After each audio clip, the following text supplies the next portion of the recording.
В предыдущих сериях Dream Road Япония мы посетили гоночные трассы Эбису Твиннеринг Мотеги и Цукубу, музеи Honda и Subaru, побывали в нескольких разных околоавтомобильных местах в Токио, а также заехали в Мюген, Спун и обломались с посещением Вейлсайд.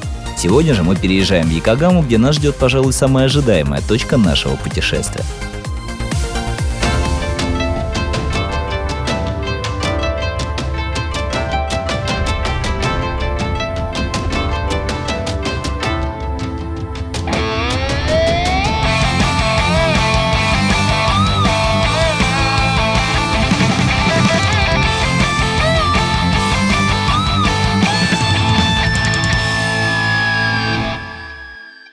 Наша поездка была бы далеко не столь насыщенной без поддержки компании ВМП Авто, среди множества продуктов которой есть новинка – Валера.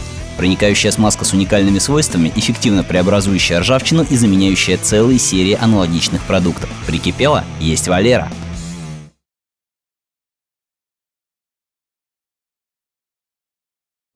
Доброе довольно-таки раннее утро, господа, и хочется верить, да, мы сегодня встали в 6, сейчас 8, мы еще пока никуда не уехали. Почему не уехали? Потому что JR Pass не работает на двух синкансенах, на Нозоме и Мизуха.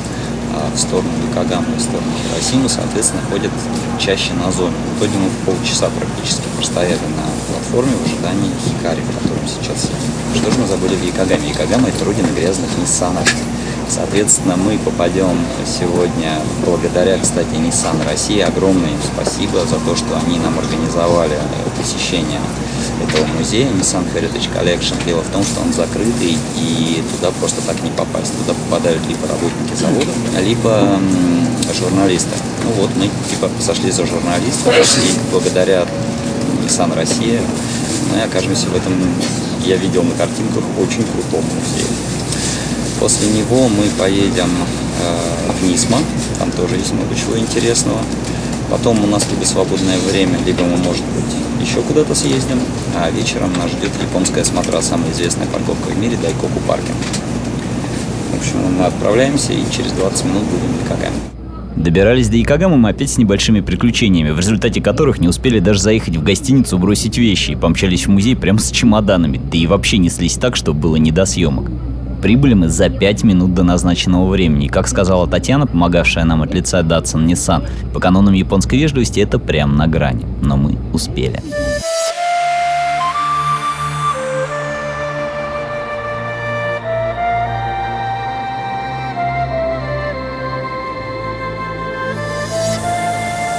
Войдя в огромный безлюдный зал, мы, честно говоря, были шокированы. Нам изначально было сказано, что на съемке будет выделено 4 часа максимум. Ну и мы такие, да нормально, все успеем. Но зайдя туда, поняли, чтобы все нормально отснять, тут неделю нужно просто жить. Столь огромная и интересная коллекция. Для понимания, там свыше 450 экспонатов. Мы чуть позже выложим ролик с обходом музея быстрым шагом, и вы сами все поймете. А когда нам представили наших гидов, мы вообще чуть не сели прямо на чемоданы. Итак, знакомьтесь с олдбоями. Это такое немного шутливое почетное звание в Nissan. Так зовут сотрудников, которые вышли на пенсию, но не утратили интерес к машинам и людям и с радостью делятся своими знаниями со страждущими. Первый — господин Ичи Шимидзу, отработавший в компании 30 с лишним лет на разных постах, от главы японского подразделения Nissan Dealership до работы с общественностью в Нисма. Он будет с моей закадровой помощью рассказывать вам историю бренда. Разумеется, в очень сокращенном варианте, так как иначе только на это можно потратить целый день. Второй наш гид — господин Казуо Хиоки. Это вообще живая легенда, отработавшая в компании 45 с лишним лет.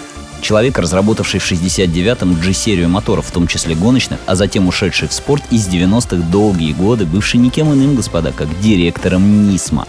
Под его руководством разрабатывались гоночный 32-й GTR, Pulsar GTR для группы А, куча машин-победителей разных чемпионатов от Примера для BTCC до раллийного Санни. Он знает все о каждой гоночной машине в этом зале, от мощности до предельных оборотов и давления наддува. Я проверял. Он расскажет о Nissan в автоспорте и Нисма. В общем, пропуская наши отвалившиеся челюсти, давайте перейдем к истории. История этого бренда столь длинная и обширна, что в рамках даже 40-минутного ролика ее охватить попросту невозможно, но я попробую захватить хотя бы основу.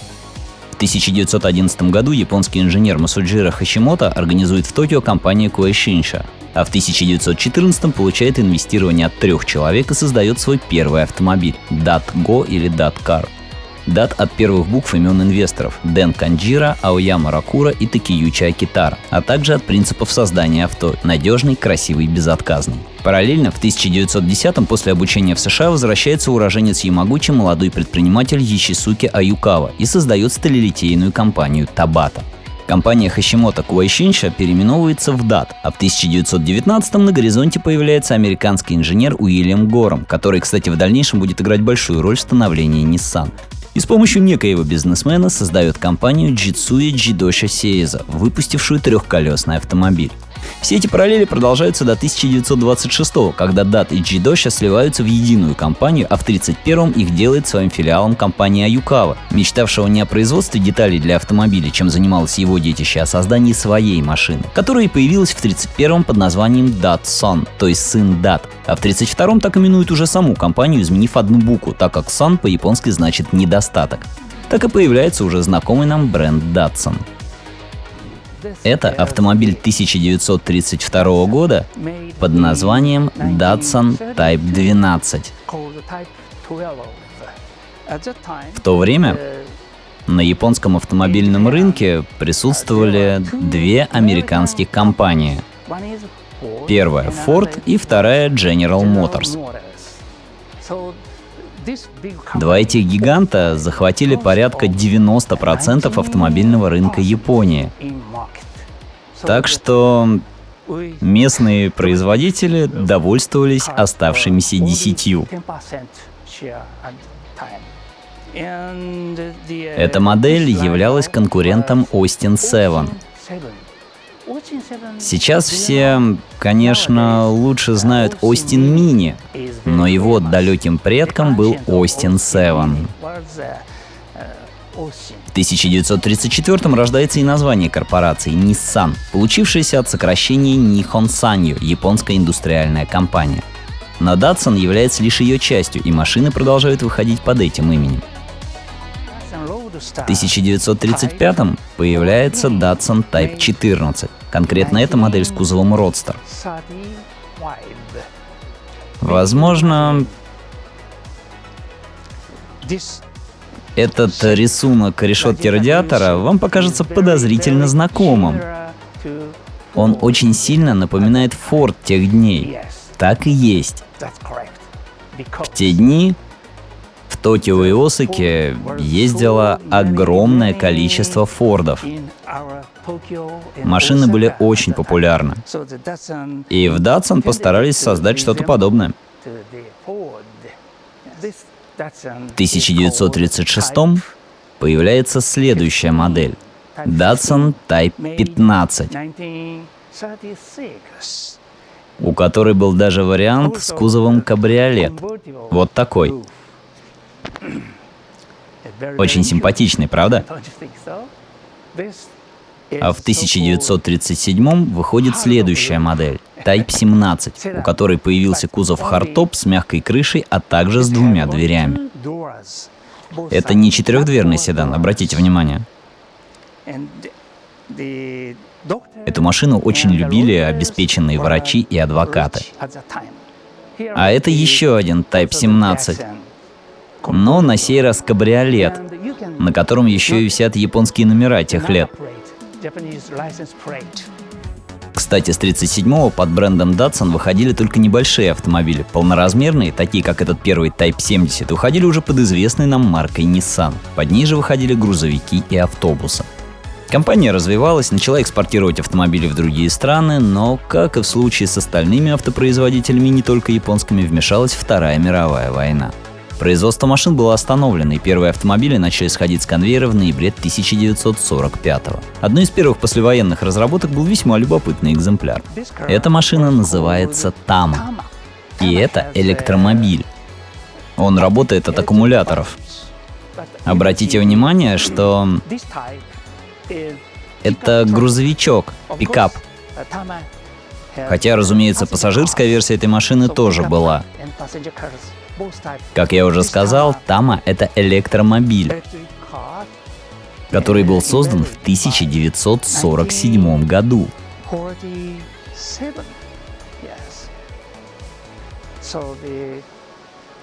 Причина создания Тама была следующей.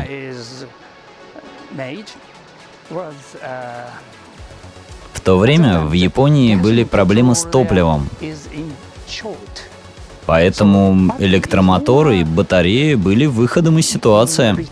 В 50-е же, попутно пытаясь оправиться от войны, в компании начали разрабатывать уже новые машины, но пока новые только внешне. Это Datsun Sports. Я думаю, вам знакомо название Fair Lady или Z-ка.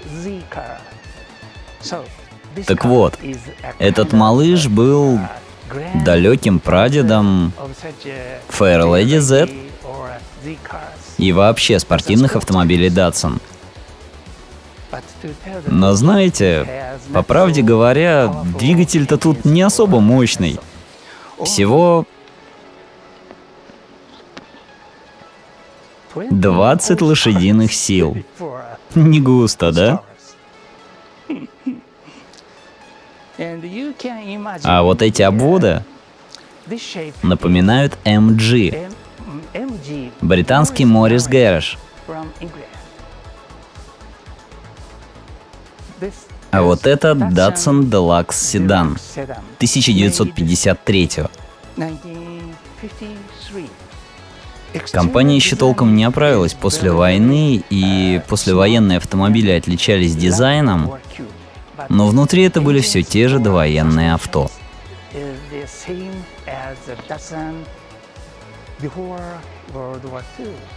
Вот так. А затем, в 1955-м, появился вот такой автомобиль. Возможно, вы вновь заметите забавную решетку радиатора. Она напоминает губную гармошку. Поэтому и прозвище этого автомобиля было «Гармоника». Официально же эта машина называлась Type 112, и она, кстати, получила награду Mainichi Industrial Design. А вот это два Остина. Остин Сомерсет и Остин Кембридж. Сомерсет более ранняя модель. Кембридж появился позже. Отличие между ними следующее. У Сомерсета рамная конструкция, а в Кембридже уже применен несущий кузов. В то время у Nissan были большие проблемы разного послевоенного характера, поэтому решено было посотрудничать с британской фирмой Austin. Британцы предложили весьма мягкие условия договора, ставшим важной вехой в истории Datsun и позволившей компании выжить. Они получили возможность собирать машины по лицензии, а также всю необходимую техдокументацию на двигатели и другие детали. Поначалу все запчасти закупались в Британии, но затем начала превалировать местная сборка. Тем не менее, именно Остины определили внешний технический дизайн компании в 60-х. Кстати, тогда же произошло поглощение еще одного бренда, благодаря которому впоследствии Nissan завоюет множество фанатов по всему миру. Это королевский принц седан. Хочу вам кое-что показать. Это газетная статья тех лет. И на фотографии изображен человек. Это принц. Настоящий принц, который сейчас является императором Японии. У него были водительские права, и это его личный автомобиль. Этот принц-седан. Помните, я в серии про Subaru упоминал некую компанию Prince, являвшуюся частью компании Fuji, из которой появился бренд Subaru? Вот это и есть тот самый отколовшийся Prince, ставший важной частью корпорации Nissan. А названа компания и модель была в честь коронования того самого принца Акихито. Вы видите шильдик Prince, и да, эта конкретная модель называется Prince, как и сам производитель. Но на самом деле, помните, я вам рассказывал про грузовичок Tama? Так вот, компания Tama поменяла свое название на Prince. А в 1966-м эта компания была полностью поглощена Nissan. Затем этот принц стал следующей моделью. Принц Skyline. Это, кстати, первый автомобиль, на котором появилось название Skyline. Дальше мы уже не часто касались марки Принц, но стоит отметить, что в музее был вот такой автомобиль. Принц R380, который был первым гоночным прототипом этой компании, а в его разработке принимал участие человек, буквально создавший первый GTR – Shinichiro Sakurai. Это был настоящий автоэнтузиаст, создавший не только Хокоску, о которой пойдет речь позже, но и множество других гоночных автомобилей, а также бывший президентом небезызвестной компании OTEC, создававшей различные эксклюзивные версии ниссановских спорткаров. Это второе поколение Скайлайнов. Вы заметили, насколько разные по длине капоты у этих двух автомобилей? На этой версии капот гораздо длиннее, чем на этой. Двигателя, разумеется, дело в двигателях. Здесь установлена рядная шестерка. А в этой машине обычный четырехцилиндровик. Эта версия в те времена являлась спортивной, созданной специально для автоспорта. Видите шильдик?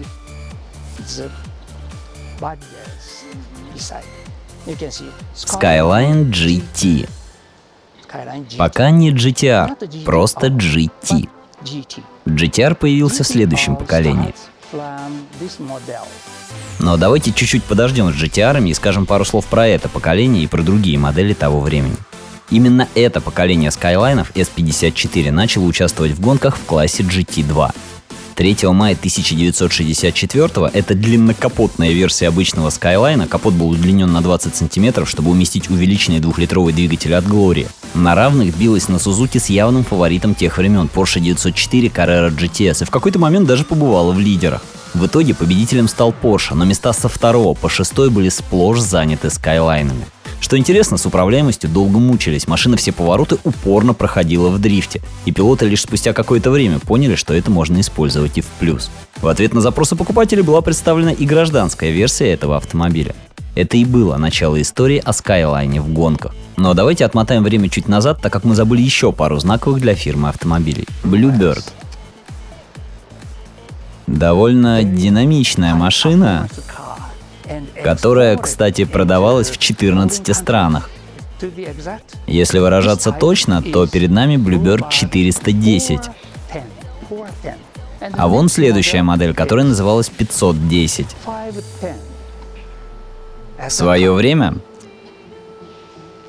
этот 410-й Bluebird совершенно проиграл по продажам конкуренту Toyota Corona. Наши инженеры очень расстроились. И следующее поколение, Bluebird 510, создали большего размера, с более мощным мотором. И технологически машина была более продвинутой, с целью, чтобы побить Корону.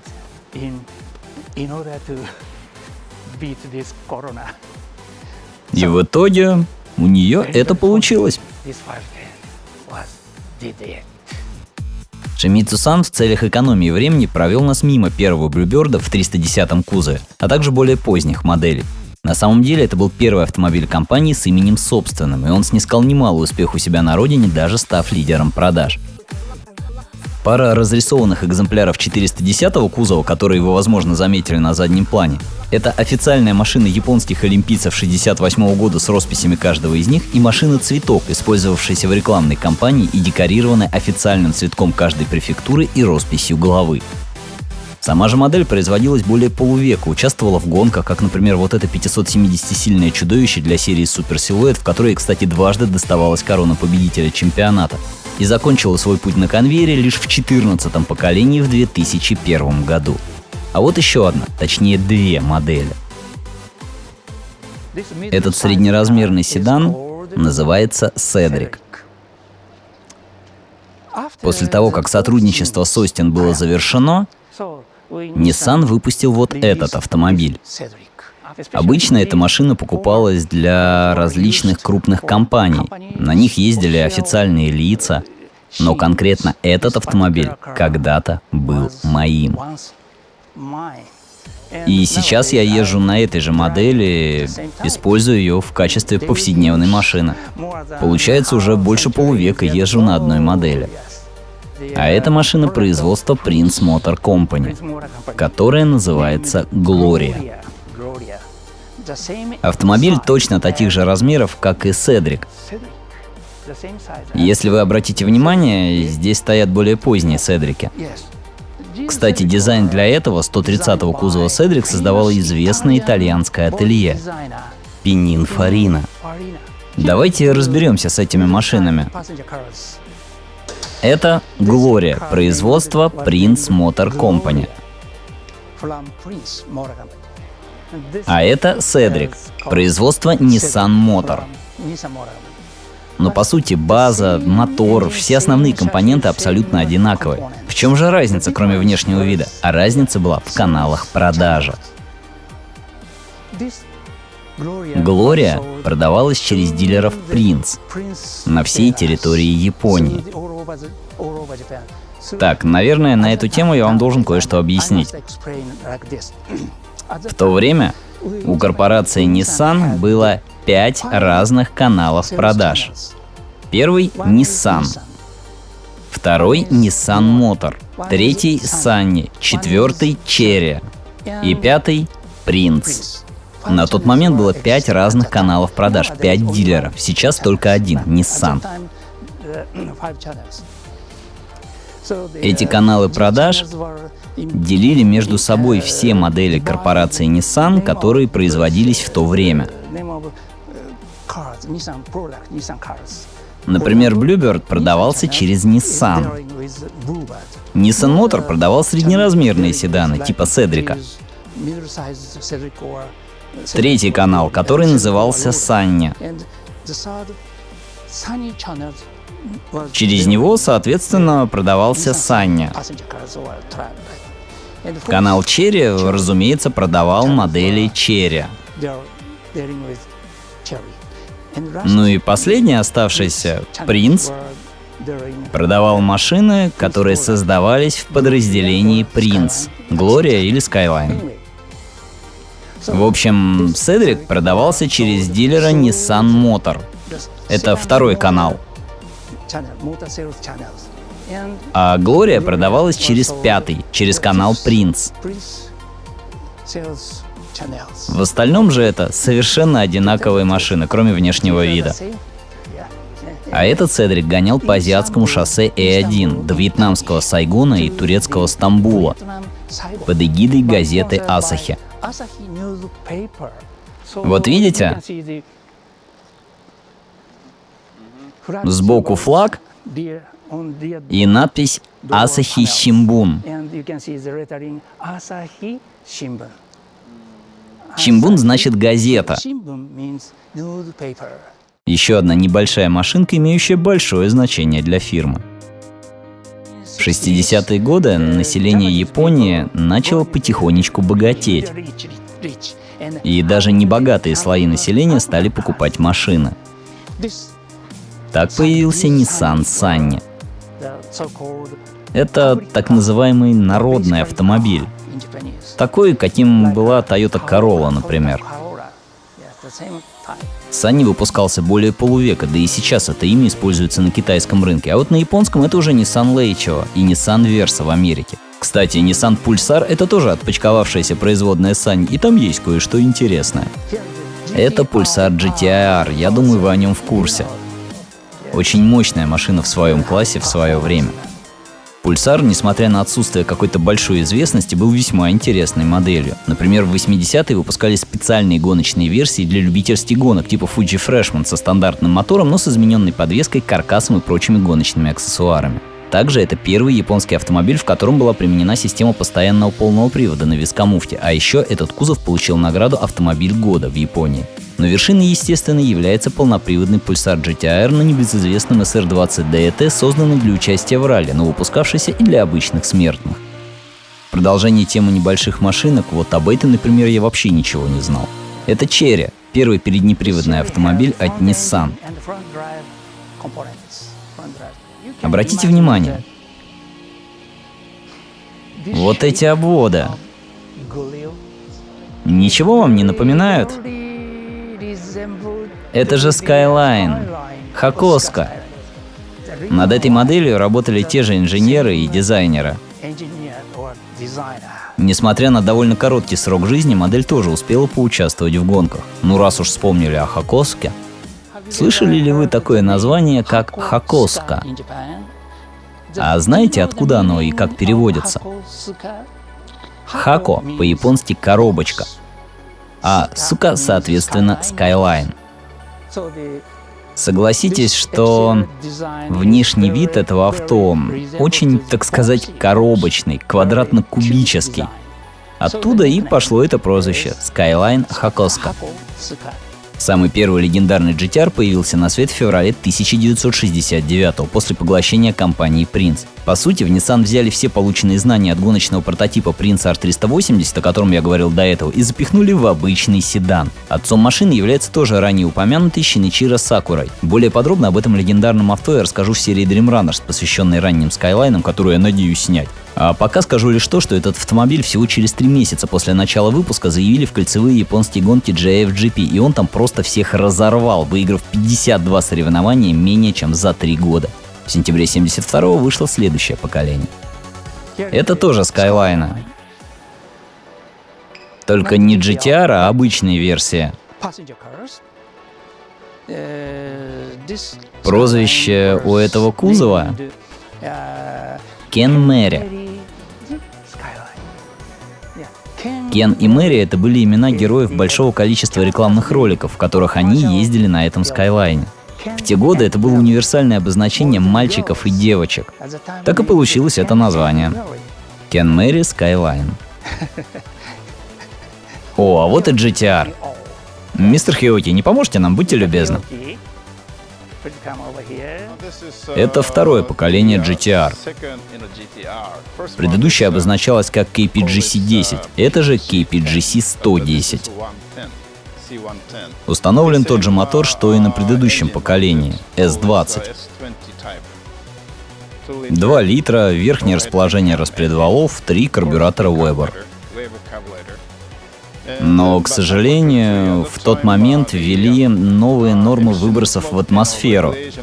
И с таким, можно сказать, гоночным мотором пройти их было чрезвычайно сложно. Поэтому мы успели построить менее 200 машин. Если быть точным, то 197.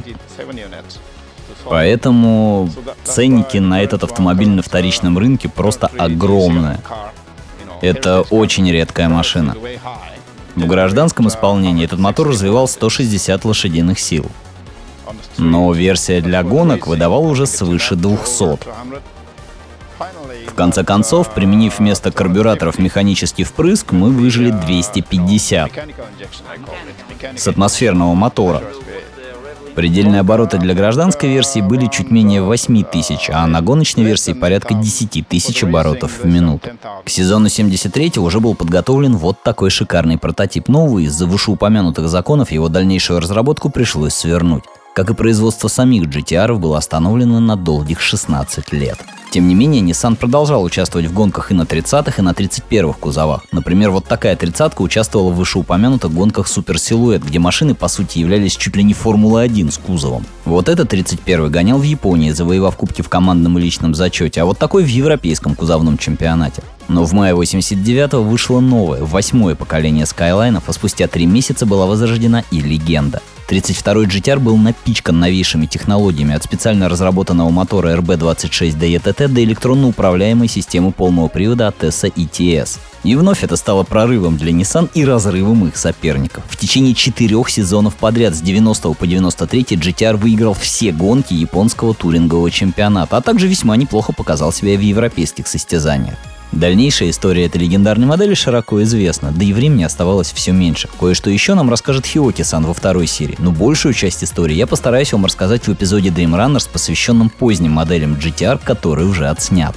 А сейчас добавлю лишь то, что Skyline'ов в музее прям-таки огромное количество, больше 50, наверное, и все, разумеется, разные. Одних 33-х больше десятка, начиная от обычных купе и дорожных GT-R и заканчивая редчайшим 4-дверным GT-R от Altec и единственным в мире дорожным Nismo GT-R LM. Но давайте все-таки коснемся и других замечательных авто. Fair Lady. А я смотрю, что это за машина-раскраска, как у корвета тех времен. Это Fairlady, оказывается. Да, конкретно этот экземпляр, самое первое поколение Fairlady, был восстановлен нашими работниками, молодежью.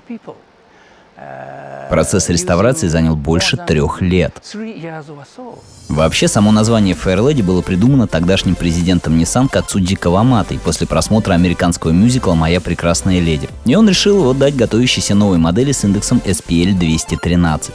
Он хотел, чтобы это название, как и сам мюзикл, оставалось популярным долгие годы. Ну и, как видите, он не прогадал. Хотя в самой Америке, откуда название было взято, оно никогда не использовалось. Несмотря на относительную популярность машины, этих спорткаров в США в первые годы продавалось в 5 раз больше, чем в Японии. Поначалу авто продавалось как Datsun Sports, а потом просто как Z-ка или Z. Кстати, вот и она. Позвольте вам представить этот мотор. Для тех времен он был очень мощным. Он был создан специально для автоспорта. Модель называлась 432Z. 4 означает 4 клапана на цилиндр, 2 на впуск, 2 на выпуск. Итого 4. 3 — это 3 карбюратора, а 2 — это 2 распределительных вала. Так и получилось 432Z. Это поколение S30, в Америке известное как 240Z, завоевало огромную популярность не только на родине в Японии, но и в США и в Европе. Машина, по сути, являлась лицом Nissan в мире в течение 9 лет и продалась в количестве свыше 500 000 экземпляров. Конкретная версия 432, показанная Шимидзу-саном, довольно редкая топовая модель с тем же мотором, что устанавливался и на Хакоску. Помимо этого, на ней в базе стояла блокировка дифференциала и магниевые колесные диски. Цена на нее была вдвое выше базовой Z-ки. Z-ок всех поколений, кроме последнего, в музее тоже очень много. Тут тебе и раллийные версии с успехом выступавшие в Японии и в мире, и скоростные полицейские машины для патрулирования хайвеев, и пейскары, и кольцевые варианты для разных серий. В общем, один из 3 легендарных спорткаров Nissan представлен во всей красе. Кстати, да, про третий. А это Сильвия. Легкие спортивные машины. Сейчас мы стоим напротив Газель, но на самом деле Сильвия и Газель — это одна и та же машина. Отличается внешность и название. Причина следующая. Сильвия продавалась через 3-й канал продаж, через сеть Sanni, а Газель продавалась через 2-й канал, через сеть Nissan Motor.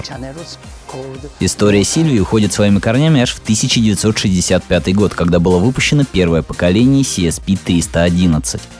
Ее позиционировали как элегантное, более дорогое спорткупе, стоящее в линейке выше Fairlady, с которой она делила многие компоненты.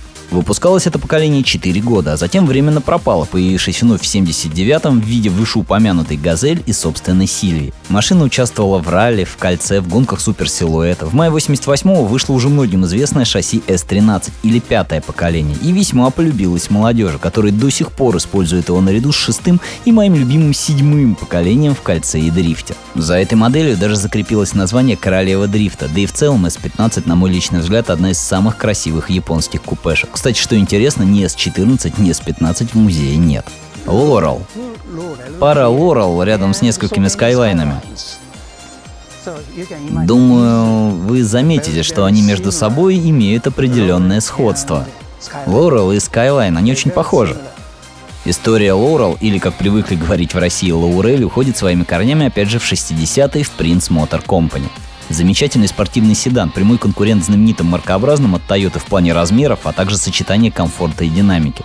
Некоторые свои моторы он делил как раз со Skyline в последних поколениях, вплоть до небезызвестного RB25DET, который устанавливался на спортивные версии Sky, стоящие в ряду перед GT-R.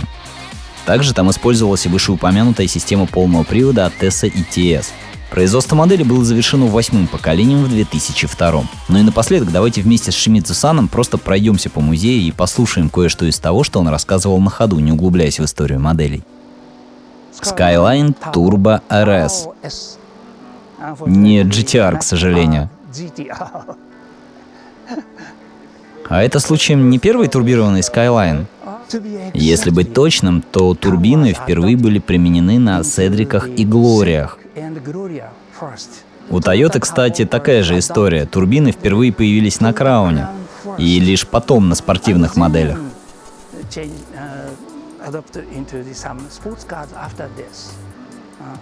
Турбина — это достаточно сложный в производстве и дорогостоящий элемент. Так что руководство не позволяло такие вещи сразу же ставить в спорткары. Сначала это нужно было начать устанавливать на обычные массовые машины, которые продавались больше, как Cedric или Gloria. Вот как раз Cedric — первая турбированная машина от Nissan. Турбина на ней появилась в декабре 1979-го. Это Сима, или Щима, как говорим мы. Эта машина более высокого класса, чем Cedric или Gloria. Верхняя часть среднего класса. В то время была изменена система налогообложения, и появилась возможность выпускать большие легковые автомобили самого высокого класса, такие как эта Щима или Toyota Century. Ну и с Infiniti та же история. Nissan и все росли и росли. Это авто — прототип, сделанный для США. Ее дизайн разрабатывала студия Nissan в Калифорнии. Nissan Калифорния. В Японии бы такие линии, такие обводы точно не были бы интересны. Рашин. Полноприводная машина, причем очень легкая для такого типа авто. Марч. Очень известная машинка, особенно в Европе. А вы в курсе, что малыш Марч, ну или Микро, тоже гонял в суперсилуэт? С ума сойти. Это Nissan Cube, сделанный на базе Марча. Мотор тот же самый. Violet никогда такой модели не слышал. Правда? Violet располагался между среднеразмерными авто типа Седрика и маленькими Датсонами. Владельцы примера, вот он, дедушка ваших авто. Этот маленький пикап называется Datsun Cab Light. Cab Light. Очень легкий грузовичок. А его конкурентом в те времена был Toyota Hi-Ace. Кстати, конкуренция была весьма серьезная.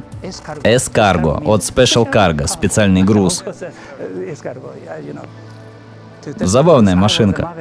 Я в то время как раз был руководителем отдела маркетинга и придумал, как достигнуть хороших продаж этой модели. На этом эта часть экскурсии истории закончилась. Я понимаю, что многие могут начать возмущаться, мол, про Patrol не рассказали, про Президент, про Stage, еще про кучу всяких интересных моделей.